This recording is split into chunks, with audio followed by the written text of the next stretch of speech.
What's going on, everybody, and welcome back to Comic Breakdown. For the last video we're getting into today, Cloak or Dagger, Age of Revelation, issue number 3, and the final issue. This one has actually been a really good series so far, and what we've learned is that Cloak and Dagger can't be in the same place at the same time. Something catastrophic happens, yet we don't fully understand what that is. But even more revealing, Cloak and Dagger, they have a child together. Even more than that, their child has powers. So our story, it picks us up at Haven. Ayla, the child of Cloak and Dagger, she teleported her and her mother back to the real world from what they call the in-between. And seeing her here, everybody's like, holy crap, you guys have a kid? Like, nobody even knew. But as she rushes over and she goes to hug her dad, she says that she can help, and she says healing vibes. And it literally begins to heal Cloak. Now they stand and they prepare to fight. The Fenris twins are sending their whole little mutant army that they've amassed. They're trying to take over everybody. They're trying to infect everybody. The goal here is survival of the fittest. Either you're gonna turn into a mutant and be one of us, or you're gonna die. The twins, seeing that Dagger's becoming a real problem on this battlefield, they join hands and they try to blast her. But just in the nick of time, we have Cloak coming in, grabbing her, and teleporting her out of the way. And we see that the two of them, they hug. The truth is, they haven't been able to be in the same place at the same time in quite a while. But with the cavalry coming in, the element of surprise being gone, our Nazi twins, they hightail it out of here to regroup. And Cloak and Dagger are now discussing their daughter. The fact that she's able to heal, she's able to teleport, and even thinking to themselves like, bedtime's gonna be rough if she starts throwing light daggers. But they also know they gotta figure out what they're about to do. They're on a timer. They can already feel the energy starting to pull them apart. But they have to stay together for a little bit longer. Together, they are strongest. And all these civilians, they gotta get to safety. If those twins return, they're gonna be screwed. They're gonna need every hand on deck for this one. This is when we learn, finally, what happens when they stay in the same place for too long. They unravel. They lose their forms completely. Cloak becomes pure darkness. Dagger becomes pure light. The first time that this happened to them, it took them a long time to pull themselves back together. And if they're being honest, they don't know what's going to happen with their kid. Their kid was born in the in-between. She has lived in the in-between her entire life. This is the first time that she's ever been in the real world. But as they discuss how they're going to get everybody out of here, how they're going to do this evacuation, and knowing that the twins, that's their biggest threat. Seeing that these twins kind of need each other. They're dependent on one another. This gives Cloak an idea. This is what takes us out to the battlefield. The twins have started their assault. We see Cloak, Dagger, and everybody else showing up ready to fight. There is no holding back. This is the last stretch, the last push. Now, while Dagger, Flex, and everybody else is fighting, we see Cloak, one by one, he's grabbing them up and he's taking them into the darkness. Some of these he's dumping further away, giving them an opportunity to live,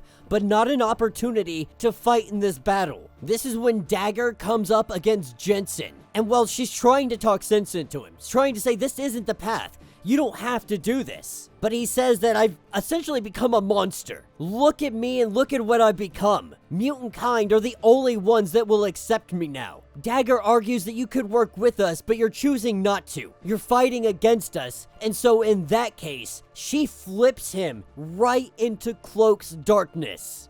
This gives them the opportunity to get the civilians to safety. As they're doing so, their daughter, she's kind of irritated because they're telling her it's time to go back into the in-between, and she doesn't want to do so, demanding to stay here. We see her teleport away. Luckily enough, she has a little bit of her father's cloak with her. This means he's able to track her location. He knows where she teleported and she's nearby. When they show up, she's looking at a flower. This is the first time in her little life that she's ever seen one in actual person. She's seen them in books of that and things of that nature, but she's never seen one face to face. And Cloak and Dagger, they really do discuss, like, did we make the right decision keeping her in the in-between? Because she actually needed this. She needed to see the real world, to see people, flowers, plants, living things. But as they get ready to take their daughter back into the in-between, this is where we see Cloak hit from behind, knocked unconscious, and Dagger ready to fight. What knocked him out was the twins. She tells her daughter to get Daddy back to our friends, to teleport him back and do it now. And Dagger, she tries to hold her own against the two of them, but their combined power is simply too strong. It's too powerful, so when she gets hit, it knocks her down good. But this is when we see the teleportation from behind the twins. Scratch, Flex, and the others show up to help them out. Ayla right there by their side. She teleported them in, flanked them, and took them down. With Cloak and Dagger getting back up to their feet, we see Cloak take the brother, and he takes him to the Dark Force. Tells him that you attacked my family. This is where you're gonna stay forever. With them being separated, they're no longer a threat. And so we see the last of the civilians being loaded up onto buses. Cloak and Ayla back in the in-between, and we have Dagger helping with the last of the evacuation. We can see that they've made up their mind they're gonna let her back into the real world a little more often. But at least for tonight, it's bedtime, because it has been one hell of a long day. That is where this issue will end.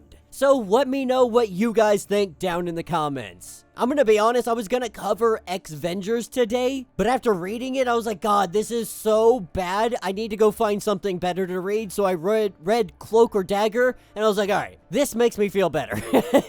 Like, Age of Revelation really does have some good comics in it, but it also has some really bad comics. It's one or the other. There's no in-between here. Either the comic really sucks and makes no sense, or the comic's decent and it's actually enjoyable and you wish that you got a little bit more from it. Like X-Vengers, they introduced MODOK into it.